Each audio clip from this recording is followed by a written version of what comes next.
भारती जी reservation पर आए थे नौकरी में क्या? जज साहब हम आपसे पूछ रहे हैं, आप तो कोई परीक्षा नहीं दिए हैं, कॉलेजियम सिस्टम से जज बन गए हाई कोर्ट के, न पीटी न रिटेन न मेंस, कॉलेजियम से ही आए हैं ना जी, कि परीक्षा पास करके कोई कंपटीशन फेस करके आए हैं। आप पूछ सकते हैं राष्ट्रपति जी से कि आरक्षण से आए हैं। उसके बाद जो वकील थे वो हंसने लगे, जज साहब आप तो सब जान जाते हैं। तो जज साहब बोल रहे कि हम तो नामे से पहचान गए। समझ गए नाम मतलब नाम से जात का पता कर लिए। वह जो अरविंद भारती नाम है, अरविंद शर्मा, अरविंद पांडे, अरविंद त्रिवेदी, चतुर्वेदी, मिश्रा, अरविंद सिन्हा, इस तरह का नाम रहता तो जज साहब को पता चल जाता कि अगड़ी जात का है। चूंकि इस तरह का नाम नहीं है, मिश्रा, पांडे, द्विवेदी, त्रिवेदी, चतुर्वेदी, तो जज साहब को पता चल गया तो ओबीसी होगा या दलित होगा। जितने भी ओबीसी एससी एसटी देखे होंगे उस वीडियो को, उनका मनोबल टूटेगा। मैंने प्रेसिडेंट को, चीफ जस्टिस ऑफ इंडिया को, लॉ मिनिस्टर को, एनसीबीसी को, national commission for backward class, national commission for schedule caste, national commission for schedule tribe, सबको और पीएमओ को सबको लेटर भेजा है कि इन पे डिसिप्लिनरी एक्शन लिया जाए, इन पे डिसिप्लिनरी एक्शन, क्योंकि ये चीज़ किसी भी कोर्ट में दोबारा नहीं होना चाहिए। मेरा ओपिनियन है कि जज साहब को तो हटाना चाहिए। पटना हाई कोर्ट के जज साहब का एक वीडियो तेजी से वायरल हो रहा है सोशल मीडिया पर। जज साहब का नाम है संदीप कुमार और वो एक सुनवाई के दौरान एक सरकारी कर्मचारी से कहते हैं कि रिजर्वेशन से आए हैं क्या, और उसके बाद कहते हैं हमको तो नामे से पता चल गया, और पूरा कोर्ट में ठहाका लगता है। और इसका वीडियो यूट्यूब पे लाइव चल रहा होता है, पटना हाई कोर्ट का जो अपना चैनल है उस पे। भारती जी रिजर्वेशन पर आए थे नौकरी में क्या? जाइए ठीक समझ गए नाम serial number 41 criminal miscellaneous number 88। दो नौकरी के बराबर तो हो गया होगा। नहीं ये सब कुछ नहीं होता। इन लोग ये बेचारा पैसा जो कमाया होगा खत्म कर दिया होगा। इसको लेके पूरे देश में बवाल हो गया, खास करके एससी एसटी ओबीसी, इन लोग का कहना है कि हमारा अपमान है। जो आरक्षित वर्ग से आते हैं सरकारी कर्मचारी अधिकारी, उनका अपमान किए हैं जज साहब संदीप कुमार। अब जज साहब के बारे में हम बता देते हैं कि हाई कोर्ट सुप्रीम कोर्ट में जो जज बनते हैं वो न पीटी परीक्षा पास करते हैं, न रिटेन का कोई टेस्ट देते हैं, न इंटरव्यू फेस करना होता है। बिना पीटी दिए, बिना रिटेन पास किए, बिना इंटरव्यू दिए जज साहब बन गए। और जो रिजर्वेशन से नौकरी किया है वो तो पीटी पास किया होगा, रिटेन पास किया होगा और इंटरव्यू फेस किया होगा, तब जाके कर्मचारी अधिकारी बना होगा। उसको कॉलेजियम सिस्टम से जो आए हैं जज साहब, वो ज्ञान दे रहे हैं कि आरक्षण से आए हैं, रिजर्वेशन से आए हैं। तो बात करेंगे इस मुद्दे पर। हमारे साथ वकील साहब हैं विवेक कुमार, और ये इस मसले पर राष्ट्रपति और चीफ जस्टिस ऑफ इंडिया दोनों को पत्र लिखे हैं कि जज साहब जो हैं संदीप कुमार, उन पर कार्रवाई की जाए। और जो रिजर्वेशन वाला सवाल किए हैं, जबकि मामला आरक्षण से जुड़ा हुआ नहीं था, पारिवारिक मामला था, तो कैसे क्या हुआ और क्यों आप इस तरह से कंप्लेन किए राष्ट्रपति जी को, चीफ जस्टिस ऑफ इंडिया, उसमें क्या जिक्र किए? जी, सबसे पहले तो मेरा नाम विवेक राज है और हालांकि मैं अभी वकील नहीं हुआ हूँ, आने वाले 10 से 15 दिनों में वकील हो जाऊँगा। मामला ऐसा हुआ कि 23 तारीख को जब मैं पटना हाई कोर्ट में था तो लोगों के बीच चर्चाएं चल रही थी कि जज साहब ने ऐसा बोल दिया, और जो चर्चा चल रही थी वो जज को क्रिटिसाइज नहीं किया जा रहा था, एक तरीके का मजाक बनाया जा रहा था कि देखिए जज साहब ये बोल दिए, हा चल रहा था। शाम में हम आए, उस कोर्ट रूम का यूट्यूब पे लाइव चलता है, तो मैं खोला और मैंने पूरे केस को देखा। लगभग 15 मिनट केस चला होगा। नाम है भारती जी एक्यूज का नाम था, तो उसमें उन पे कुछ करप्शन का चार्जेस था।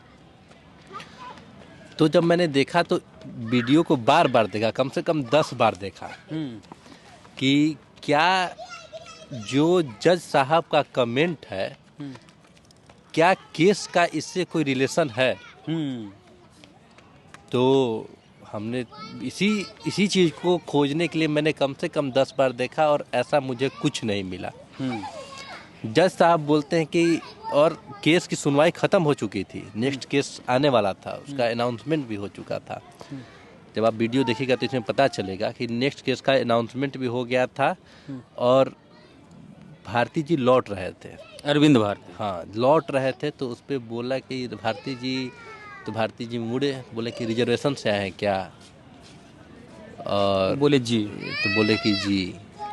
तो उसके आगे बोले कि हमको नाम से ही पता हाँ, चल गया। तो उसके बाद जो वकील थे वो हंसने लगे, जज साहब आप तो सब जान जाते हैं। तो जज साहब बोल रहे कि हम तो नामे से पहचान गए, मतलब नाम से जात का पता कर लिए।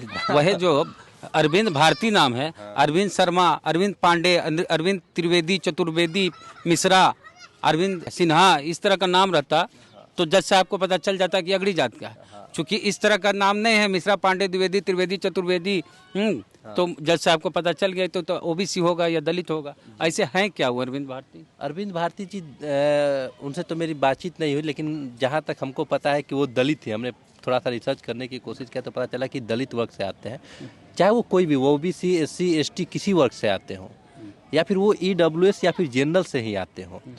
तो आप जनरल को कभी पूछ सकते हैं कि आप पंडित जी हैं क्या, आप राजपूत हैं क्या, आप भूमिहार हैं क्या। इस तरीके से जब केस का रिलेशन न हो, अगर लीगल पॉइंट ऑफ व्यू से देखा जाए तो उस पर कमेंट करना ही बेकार है। और जब आप सिर्फ कमेंट ये नहीं कर रहे हैं, अब ब्राह्मण को बोल दिया कि आप ब्राह्मण है क्या, तो छाती चौड़ा कर लेगा, राजपूत छाती चौड़ा कर लेगा कि देखो जज साहब तो हमको इसे पूछिए। कहीं ना कहीं इस देश में जो दलितों को, रिजर्वेशन को जिस चश्मे से देखा जाता है, आप भी जानते हैं, हम भी जानते हैं कि उनको एक तरीके से नीचा दिखाया जाता है कि रिजर्वेशन से कम मार्क्स में ये लोग आके वो कर दिए गए हैं। लड़ाई जस्टिस की है, जो भी सुनवाई होनी चाहिए वो मेरिट, केस के मेरिट पे होनी चाहिए, इधर उधर की बात नहीं होनी। इधर की उधर अब की बात करते हैं इस पे विवेक जी कि आप जो कंप्लेन किए हैं जज साहब का, उस बात है। एक फैक्ट आपको हम बता दें कि जिस कॉलेज से जज साहब पढ़ के आए हैं उसी कॉलेज के हम भी प्रोडक्ट हैं। कहाँ से? Campus law centre Delhi university से उन्होंने भी एलएलबी किया है और हमने भी अभी एलएलबी किया है कैंपस लॉ सेंटर से। मैंने प्रेसिडेंट को, चीफ जस्टिस ऑफ इंडिया को, लॉ मिनिस्टर को, एनसीबीसी को, national commission for backward class, national commission for schedule caste, national commission for schedule tribe, सबको और पीएमओ को, सबको लेटर भेजा है कि इन पे डिसिप्लिनरी एक्शन लिया जाए, इन पे डिसिप्लिनरी एक्शन, क्योंकि ये चीज़ किसी भी कोर्ट में दोबारा नहीं होना चाहिए। आप देख रहे होंगे DY चंद्रचूड़ जिस समय के चीफ जस्टिस हैं, आरक्षण पे लंबी लंबी भाषण देते हैं, इक्वलिटी की बात करते हैं, चाहे वो किसी तरीके के, किसी कास्ट इक्वलिटी की बात करते हो या फिर जेंडर इक्वलिटी की बात करते हो, लंबा लंबा भाषण चलता है। तो मैंने उनके संज्ञान में ये चीज़ इसलिए डाला कि क्या आप सिर्फ बात करते हैं कि कार्रवाई भी करते हैं। लोग तो बहुत बातें करते हैं कि हम ये कर देंगे, वो कर देते हैं, तो जब अपने पास आता है, अपने घर में मामला आता है, तो क्या उस पर कार्रवाई की जाएगी कि नहीं की जाएगी? इसमें क्या कार्रवाई हो सकती है जज साहब पर? डिसिप्लिनरी एक्शन लिया जाए। मेरा ओपिनियन है कि जज साहब को तो हटाना चाहिए, उनको बुलाए, उन पर कानून, उनसे पूछा जाए कि आपने क्यों ऐसा किया। और जो भी जजेज हैं, जो भी उनकी डिसिप्लिनरी एक्शन कमेटी है, उस पर आप लोग काम कीजिए, उन पे कार्रवाई कीजिए और जो भी फैसला हो और उन पे क्या कहते हैं कि लिया जाए। जिस राष्ट्रपति द्रौपदी मुर्मू जी को ये पत्र लिखे हैं, शिकायत किए हैं कि उन पर कार्रवाई की जाए जज पर, वो राष्ट्रपति महोदया भी एसटी समाज से आती हैं और रिजर्वेशन से वो कई बार विधायक बनी हैं और राज्यपाल उसके बाद बनी, उसके बाद राष्ट्रपति बने।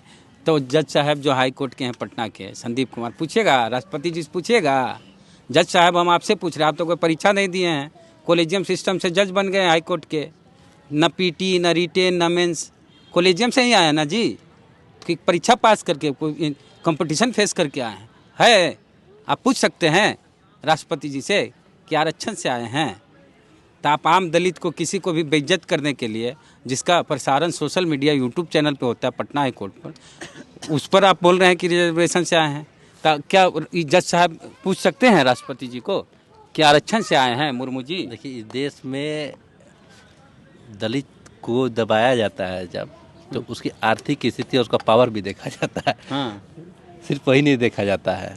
हालांकि हर एक लेवल पे डिस्क्रिमिनेशन होता है, लेकिन इनकी एक आज के समय जो भी जजेस की नियुक्ति हो, जज लोग भगवान समझते हैं अपने आप को, वो तो हम ही खुदा हैं। जज जो अपने आप को एलिट सोसाइटी के लोग हैं भाई, उनका तो जब जैसे मन वैसे करेंगे वो लोग।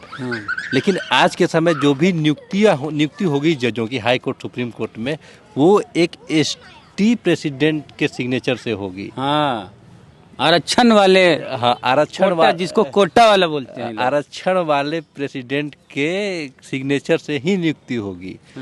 तो ये मायने नहीं रखता कि आप एससी हैं, ओबीसी हैं या फिर एसटी है। तो नहीं, मतलब ये नहीं था, इस सवाल का कोई मतलब नहीं था। तो उपहास के लिए ना आप, हाँ, उपहास के लिए, मजाक उड़ाने के लिए, रिजर्वेशन को कम उपहास उड़ाने के लिए, उस व्यक्ति का उपहास, उसका मनोबल तोड़ने के लिए। मनोबल तोड़े आपका, फिर अब सिर्फ उन्हीं का मनोबल नहीं तोड़े, जितने लोग रिजर्वेशन, जितने बहुजन समाज के लोग हैं, जितने भी ओबीसी एससी एसटी देखे होंगे उस वीडियो को, उनका मनोबल टूटेगा।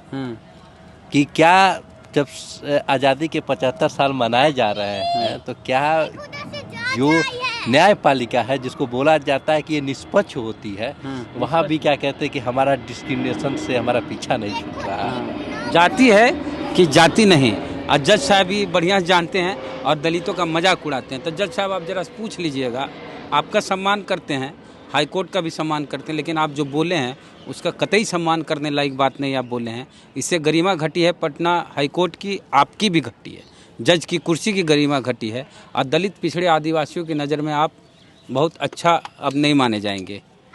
तो क्या कहना है बाकी लोग जो वीडियो देख रहे हैं, उनका प्रतिक्रिया दीजिए। फेसबुक पे देख रहे हैं, पेज को लाइक फॉलो नहीं किया कर लीजिए। यूट्यूब पे वीडियो देख रहे हैं, सब्सक्राइबर घंटी बजा कीजिए। जय भीम, जय भारत।